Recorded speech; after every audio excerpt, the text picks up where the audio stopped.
শীতকালের অনুষ্ঠান বাড়ির একটা সুন্দর খাওন দাওন ভ্লগ নিয়ে চলে এলাম।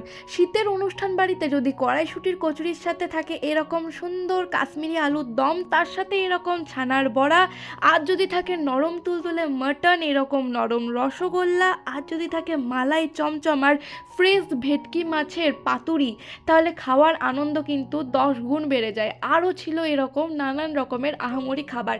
তো সেই দিন চলে গিয়েছিলাম স্বাগতম ক্যাটারারের পক্ষ থেকে এরকমই একটা অনুষ্ঠান বাড়িতে, একটি ছোট্ট বাচ্চার অন্নপ্রাশনে।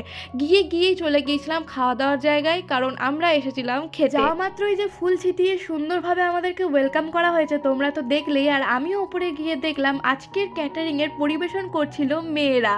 তো আর তারপরে আমি দেখলাম তাদের ড্রেস আপ ছিল সাউথ ইন্ডিয়ান ড্রেস আপ। আর খেতে বসা মাত্র এরকম একটা সফটওয়্যার যদি তুমি মেনু কার্ড হিসেবে পাও, কেমন মজাটা লাগে একবার বলো। তো এলাহি আয়োজন ছিল, সেটা কিন্তু তোমরা মেনু কার্ডটা পজ করে দেখে নিও। আর তারপর দেখো পাতে চলে এসেছিলো পনির ফিঙ্গার, তারপর গরম গরম নরম নরম কড়াইশুঁটির কচুরি, সাথে কাশ্মীরি আলুর দম, বাসন্তী পোলাও, তারপর চলে এসেছিলো ছানার ডালনা, যেটা পুরোটাই ছানা দিয়েছিল, না ছিল ভিতরে কোনো আটা কোনো ময়দা।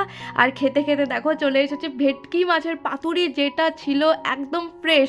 তার সাথে দেখো চলে এসেছে বাঁশকাঠি চালের ভাত, বেগুন সুন্দরী, ভেজ ডাল, আলু পোস্ত, ঝুরঝুরে আলু ভাজা, আর তারপর চলে এসেছে জুসি মাটন, যেটা দিয়ে খাওয়ার জন্য আমি রেখে দিয়েছিলাম বাসন্তী পোলাওটা। এরপর একে একে চাটনি পাঁপড় চলে আসতে শুরু হয়ে গিয়েছিল। আর দেখো এখানে একজন মেয়ে আমাদেরকে সার্ভ করছিল খাবার। এখানে দেখো মালাই চমচমটা এতটা টেস্টি ছিল না, যেটা বলার বাইরে।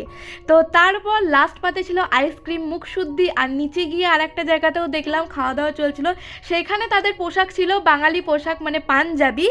এখনও তোমরা কি ভাবছো, যারা যারা নিজেদের শুভ অনুষ্ঠানে কম বাজেটের মধ্যে এরকম সুন্দর একটা খাওয়া দাওয়া আয়োজন করতে চাও, নিচের নাম্বারে যোগাযোগ করে নাও তাড়াতাড়ি।